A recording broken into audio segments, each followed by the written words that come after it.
Assalamualaikum warahmatullahi wabarakatuh. Perkenalkan, saya Nur Asikin, mahasiswa jurusan Pendidikan Bahasa Arab semester 5 kelas A. Di sini saya akan sedikit mempresentasikan mengenai uraian singkat dari dasar-dasar teoritis pembelajaran bahasa Arab dalam mata kuliah pengantar pembelajaran bahasa asing. Abdul Majid mengidentifikasi dasar-dasar teoritis pembelajaran bahasa menjadi 3 macam, yaitu dasar ilmu jiwa, psikologi, kemudian dasar kebahasaan, linguistik, dan dasar kependidikan, pedagogik. Ilmu jiwa, psikologi itu bisa diartikan kepada kejiwaan peserta didik. Adapun ilmu kebahasaan, linguistik itu bisa diartikan kepada keterampilan berbahasa dan unsur-unsur bahasa. Adapun ilmu kependidikan, metode dalam pembelajaran bahasa yang digunakan secara umum. Kemudian Fuad Effendi juga mengidentifikasi dasar-dasar pembelajaran bahasa Arab menjadi 2 macam, yaitu ilmu jiwa, psikologi, dan kebahasaan, linguistik, yang dimana menurut Fuad Effendi, ilmu jiwa, psikologi menyangkut dasar-dasar kejiwaan serta kependidikannya, pedagogik. Adapun untuk ilmu kebahasaan, linguistik, dasar-dasar bahasa sebagai ilmu atau keterampilannya. Teori jiwa. Teori jiwa ini memiliki dua sisi, ada sisi internal, ada juga sisi eksternal. Adapun di sisi internal yaitu proses pembelajaran dan bersumber dari dalam diri peserta didik, misalnya bakat, minat, kemauan, cita-cita, obsesi, kebutuhan, pengalaman, dan diri pelajar. Adapun dari eksternalnya yaitu proses pembelajaran yang bersumber dari luar diri peserta didik, misalnya lingkungan, guru, teman, sarana prasarana, buku teks, dan lain sebagainya.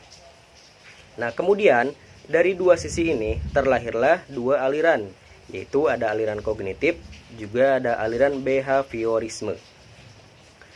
Yang pertama aliran kognitif, an-nadhariyah al-ma'rifah, yaitu faktor eksternal yang lebih mempengaruhi pembelajaran pada anak, menekankan kepada stimulus luar seperti guru dan pengajar bahasa. Adapun untuk faktor internal, untuk aliran behaviorisme, faktor internal lebih mempengaruhi pembelajaran bahasa anak. Peserta didiklah yang memilih stimulus dari luar sesuai dengan kebutuhan dan keinginan peserta didik. Kemudian ada teori ilmu bahasa, linguistik. Berdasar cara pandang para ahli bahasa tentang bahasa, maka muncullah 2 aliran pengajaran bahasa. Yang pertama ada aliran struktural. Aliran ini dipelopori oleh Ferdinand de Saussure, linguistik Swiss, dan dikembangkan oleh Leonardo Bloomfield. Ferdinand menjelaskan hakikat bahasa dan membedakan antara proses berpikir dan aspek indrawi, dan dia juga menjelaskan antara hubungan antara rumus bahasa dan makna. Bahasa itu tidak akan bermakna jika pembicara dan pendengar tidak mampu memahaminya. Adapun untuk aliran generatif transformatif, yaitu dari Noam Chomsky, setiap penutur bahasa harus mengetahui sistem suara, kaidah nahwu dan sorobnya dalam bahasa Arab.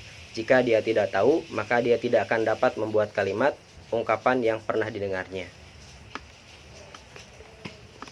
Kemudian Noam Chomsky, penjelasannya itu tata bahasa dibedakan menjadi 2, yaitu ada struktur luar, albina al-zohir, dan struktur dalam, albina al-asasi. Juga ada kemampuan bahasa dibedakan menjadi 2, kompetensi dan performansi. Kompetensi adalah pengetahuan tentang sistem bahasa yang meliputi pengetahuan sistem kalimat, sintaks, sistem kata, morfologi, sistem bunyi, fonologi, dan sistem makna, semantik. Performansi adalah ujaran-ujaran yang bisa didengar atau dibaca yang merupakan tuturan aslinya. Oke, mungkin itu cukup sekian uraian singkat dari saya mengenai dasar-dasar teoritis pembelajaran bahasa Arab dalam mata kuliah pengantar pembelajaran bahasa asing. Cukup sekian. Wallahul muwaffiq ila aqwamit thoriq. Syukran. Wassalamualaikum warahmatullahi wabarakatuh.